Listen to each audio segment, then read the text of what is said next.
Hi, machine fans. I'm Bonnie Zhang from 10D Machinery. As you know, nowadays, cold saw or milling saw is very popular. After cutting the steel pipe, the end surface very smoothly.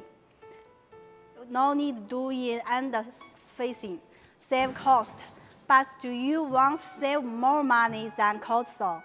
Today, let I show you modern design. The saw head is very light for 8-inch pipe cutting. Main motor only need 37 kilowatt. Save power. No need clamps because the nozzle without touch pipe.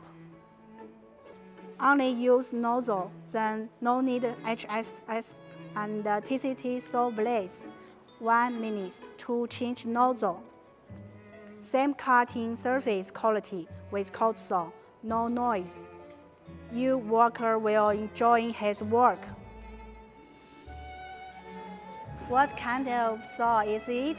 It's a high-precision plasma cutting saw. I believe you know the plasma technology very well, but ours is high precision. You can search from Google, Ultra Cut XT. If you still have any doubt, please feel free to contact 10D. 10D hope to be your partner of your productivity improvement.